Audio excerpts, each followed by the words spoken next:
Hello everyone, and welcome aboard the Starship Arborea. I'm Commander Exorcist, and if it looks through my eyes like my head is about to explode, I can assure you it feels that way as well.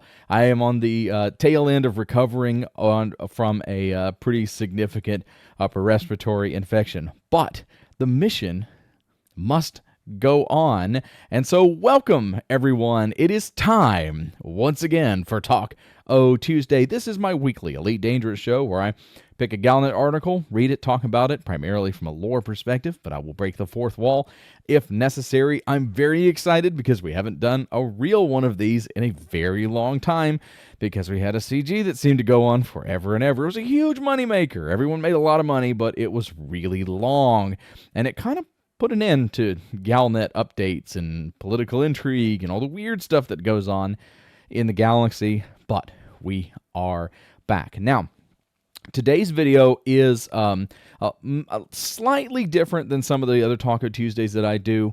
I'm going to give you some information here that may not be, it's not exclusive to this channel. You can find it out there. It's pretty prevalent.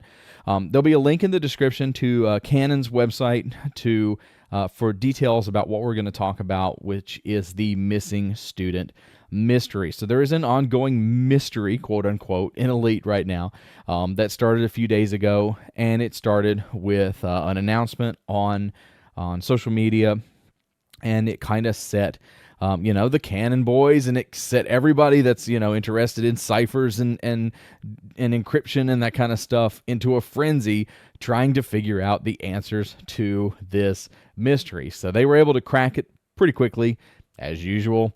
And then over time, it has turned into a scavenger hunt. Some people have called it a puzzle. It may have started as a puzzle, and it kind of still is, but it's largely a scavenger hunt because each of the messages gives you kind of a clue to where you go next. And so what I'm going to do is, before I show this article and we get into the article, I'm going to overlay, and I should disappear. I don't think you can probably see me at this point if I do this right. So I'm going to put an overlay up, and this is a list of the systems and the points of interest for you to go and scan to participate in this activity. Now, you may say, why would I go scan and get messages? Why do I care? Well, let me tell you why. Because you get a significant credit award, something along the lines of 250 to 290 million credits for this. Go scan these POIs. It's very simple. It takes you just, I did all of them in less than an hour easily in a Mandalay. So go do that. You're going to need an SRV though. So make sure that you take an SRV in your ships because you're going to need to go down to the planet surface to scan a couple of these POIs. The mega ships are a little more difficult to get. That's why I put them at the bottom.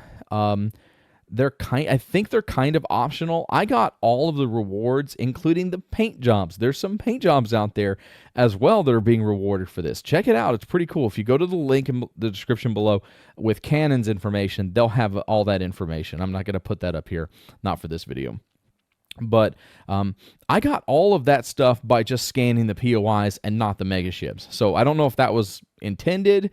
But they are a little difficult because the mega ships are kind of jumping around and they're not on a very reliable schedule, which makes it hard to do. So just, kind of be aware that that is going on. And we should be back. I think my overlay is gone at this point. And hello, everyone. We're back. And so we are going to jump in because this article is pretty much a... that's going to happen a couple of times during the video, I'm sure. This article is... from what I can tell, it's kind of an outline of what's going on. And so without further ado, let's just go ahead and get into it. All right, so we got missing in action. So we have a recent hunt for maverick exobiology scientist Terri Tora has only deepened the mystery surrounding her disappearance. I'm excited that they're dealing with exobiology because... exploration has been so neglected over the last few years. This is exciting, and we're going to be excited for the moment. We're not going to jinx it. We don't want to get too excited. We're going to keep it kind of medium excited, okay? We want to be up here, but we're going to bring it down here. I want to stay down low. We're going to bring a medium size here. It says the search began after Professor Frank Radix issued an appeal to locate his missing colleague, who was last reported pursuing something big for the science community. An encrypted trail of messages led search pilots across multiple systems, piecing together encrypted comms data. And that's exactly what happened. Yours truly has actually participated in this, and it's a combination of listening posts, like the comms beacons, not the nav beacons, but the comm beacons, the long ones. They got like a little round head on them. And then there's some POIs on the ground. So there's a crashed, it's a T9, I believe. God, don't roast me if I get that wrong, but I'm pretty sure it's a T9.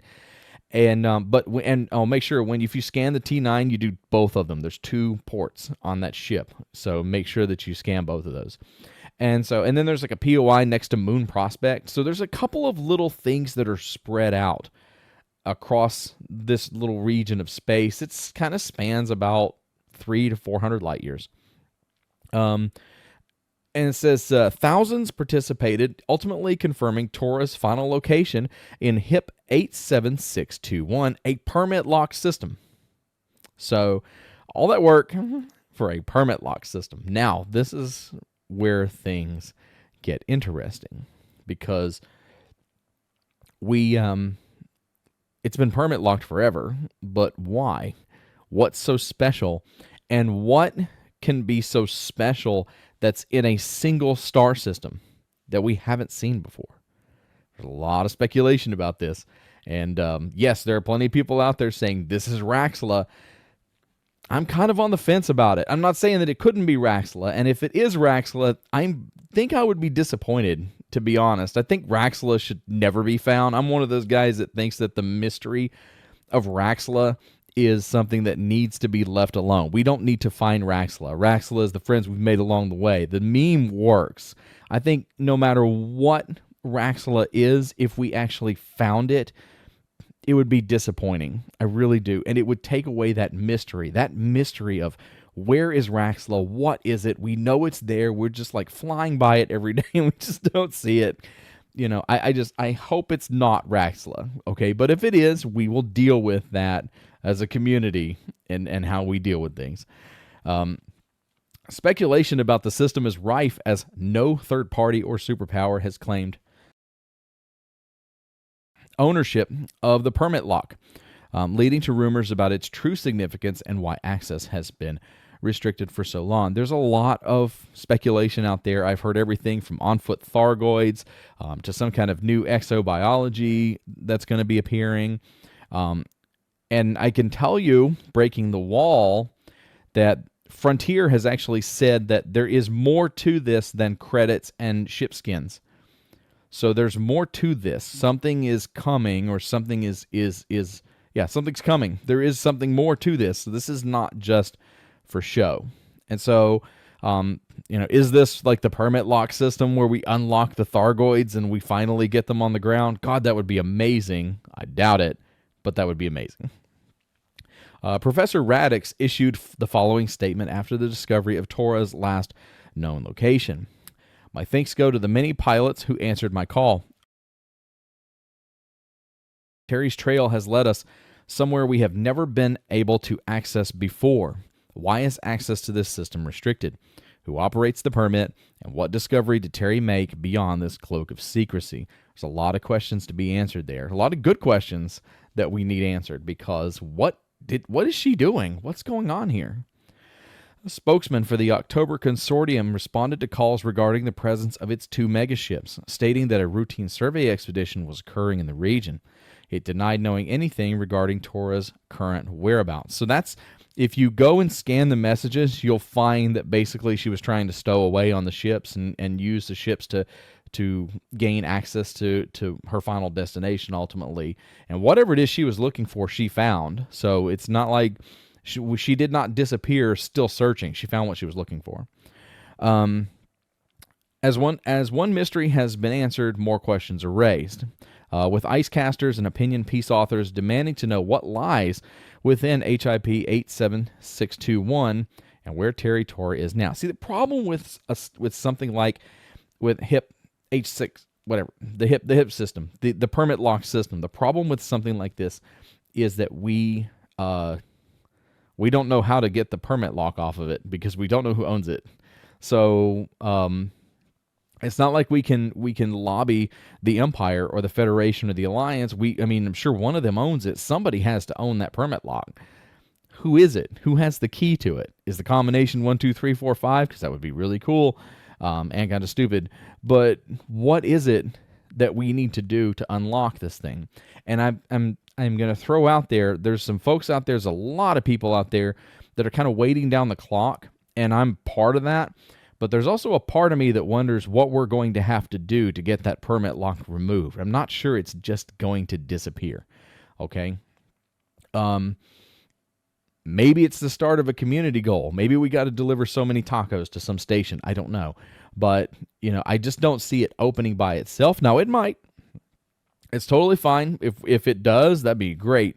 But this is Elite Dangerous, and so things tend to be a little more complicated and a little more convoluted than your normal experience with games and stuff. So, I don't know. It'll be interesting to see.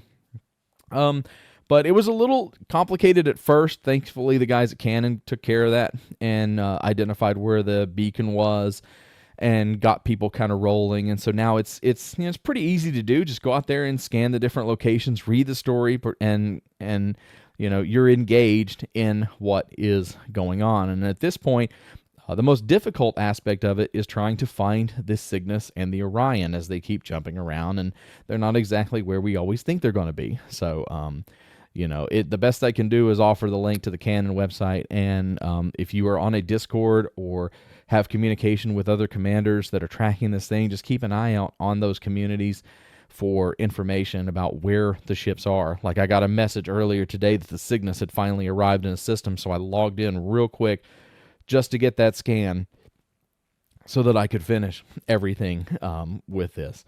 So it's pretty exciting. It's cool. I like these kind of things. Typically, I don't cover this kind of stuff on the channel until it's finished, but because they gave us a Galnet article, we are going to talk about it. This is a pretty nice Galnet article. It's not so much a summary as it is really, the kind of what is going on at the higher levels with the media and everything. And it'll be interesting to see what happens. So, I'm sure that you'll see plenty of that on YouTube and other things in social media where whatever happens in game, I'll definitely be waiting to see. And we may be taking a trip to HIP H7687621. I'm hoping that it's either on foot Thargoids, which I doubt that, or atmospheric landings. Like, what if it's the first world we're able to actually land on that has clouds and other geological features on the ground? Something that would just blow apart what we know about exobiology. That, my friends, would be so cool. Hey, everybody, these are the Disciples. If you would like to support the work I do on this channel, like this video, subscribe to the channel, make sure notifications are turned on so that you don't miss any of the Elite Dangerous content that I make. I make regular content every week on this channel for Elite. But if you want to do more, you can go to patreon.com/CommanderExorcist or commanderexorcist.tv/support. Goes to the same place. And pledge your support. It all goes back to support what I do on this channel. And so that is going to be it, my friends. It is so nice to be back doing Taco Tuesday, even if it's for this week. I wasn't planning on doing one because there was no Galnet article, and I've been feeling like garbage. But I think I managed to get through this one okay. Thank you guys for your continued support. And if you see anything happening out there, make sure you share it on social media so that other people can get involved. And like I said, there'll be links in the description to help you with your endeavors. And I wish you all the best of luck. I'm Commander Exorcist. Take care. Fly safe. And I will see you guys out there.